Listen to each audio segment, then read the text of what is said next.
And I've been reading D.C. Schindler on the Catholicity of Reason, and he talks about this. He gets it from Balthasar. He talks about the primacy of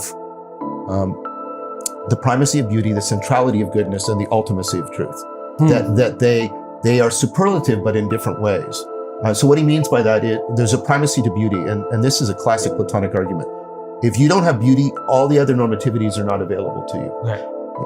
So why right? That's not so. Like I wrote a chapter in my last book on the necessity of beauty, but I don't understand why primary.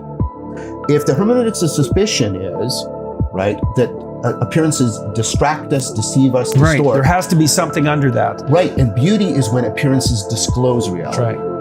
Yeah. That's what I believe that. That's the artist. That's the artist take, or that's the liturgical take, or it's the beauty of a church, or the beauty of an icon, or it's the notion that God, or ultimate reality, or however you want to phrase it, is disclosing itself to us, and that appears to us as the connection between that which we encounter, these pattern beings that we encounter, and what they reveal to us about the other transcendentals.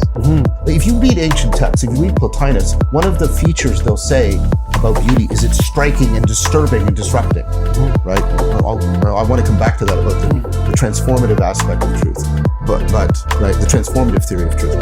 And Han talks about, what we've done, right, and he talks about it in other books too, is we try to reduce the beautiful to the smooth.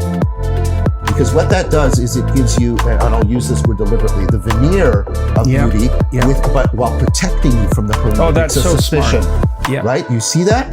That's my answer to why the primacy of beauty. Because if you do not get that ability to, I want to say through the way I'm saying, like through my glasses, beyond and by means of, if we can't properly get a moment where we can see through appearance into reality, we are locked into solipsism and skepticism.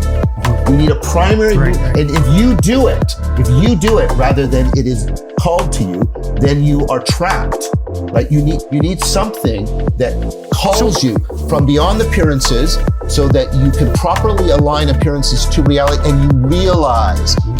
Okay, so I've thought a lot about the relationship between love and truth, and I think love is primary and the truth is the handmaiden of love in some sense. But so there's a primacy there. I would say the primacy of love, but you're making an argument for the primacy of beauty. And so are they contradictory arguments? No, not at all, because Plato's view of love, and you have to be careful because Plato is taking the Greek notion of eros and he's trying to bend it. And I think he's trying to bend it towards what the Christians are going to eventually talk about in agape. Right. Okay, so take that as a caveat in what I'm saying. But nevertheless, what's going on, right, is Plato says, no.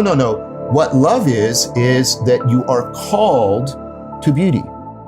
This orientation, self-relevance, how things are relevant to me, right?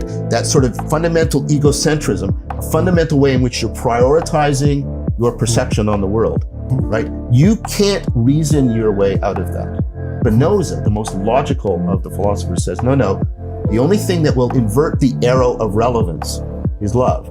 This is Murdoch's point. Love is when you recognize something other than yourself as real. So for me, to answer your question, right, you're saying the primacy of love, and I think you ultimately mean agapic love, right?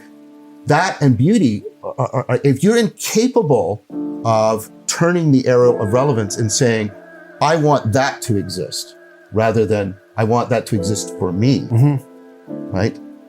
That's what beauty does. And that's also the central move, I would argue, in love.